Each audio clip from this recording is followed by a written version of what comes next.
Joining us right now with a look at the state of the consumer and his best take on the best positioned retailers right now is Jan Kniffen. He's the CEO of J. Rogers Kniffen WWE. Jan, how is the consumer faring? What do you think we'll hear with this retail sales number today?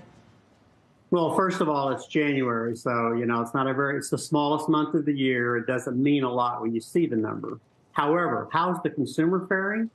The consumer's faring surprisingly well, given the fact that we still saw high inflation on the CPI, and we saw really high inflation on the food side of the CPI, which of course sucks up a lot of that otherwise what would be discretionary spending. But everybody's got a job. And we saw that in the last report. There's nothing that's changed that as far as I can see. The consumer's still getting a raise in those jobs, and people who change jobs are getting still fairly large raises. So the consumer's pretty healthy, and they're still spending. We've seen that, and I think we'll see that later today. But something's going on out there, right? With the luxury consumers doing well, the low-end consumers not doing so well because that double-digit food inflation is a real problem for them. We were just talking about LVMH and this new move with Pharrell coming in to design things. How do you feel about that? How do you feel about luxury overall right now? I'm a big fan of luxury, and I've always been a fan of LVMH, and they're always too expensive, but you always should buy them.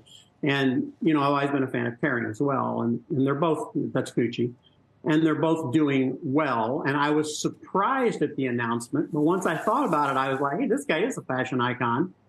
He can do this job. And I, too, agree that this is a 100% job for him. This is a real job. He's going to go out and design at LVMH. It's got to be a fabulous opportunity for him, but I think it's pretty fabulous for LVMH. I'm not surprised the market reacted positively. And across the board in luxury is doing well, and so is aspirational luxury. Andrew was just trying to figure out how much you think he makes with this move. What would it take to lure him away from the incredibly lucrative business he already has? My guess, his contract's going to have a piece of the action here, don't you think? This is going to be an excellent component to this that could mean a lot if he's really good at what he does.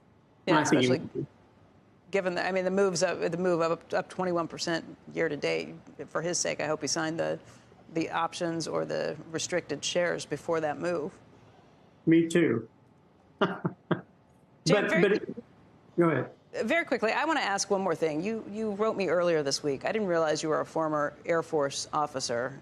You have some thoughts just about these balloons that everybody's been shooting down, too, that I hadn't really thought until you mentioned it. You want to just say what you've been thinking as you've seen all this play out? Well, that's pretty far from retail, but yes, you and I did have that conversation, and I said we had fired 4 air-to-air missiles that was never been done in the history of the country over our territory ever. And then it turned out to be 5, not 4, because one of them missed. And I said, if we're in a conflict, or if we're not in a conflict, we should stop shooting. But if we are in a conflict, somebody should tell us what's going on. And I don't think either one of those have happened. I don't think we've stopped shooting. We're still up there looking for balloons or something. And nobody's telling us what's going on. So I'm pretty concerned about the whole thing.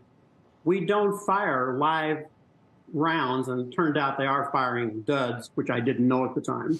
But they're still firing air-to-air missiles over U.S. territory, and we've never had to do that before. Yeah, it's an interesting perspective. Jan, you're our own Renaissance man. Thank you. Officer and a gentleman. There you go. Talking about that earlier.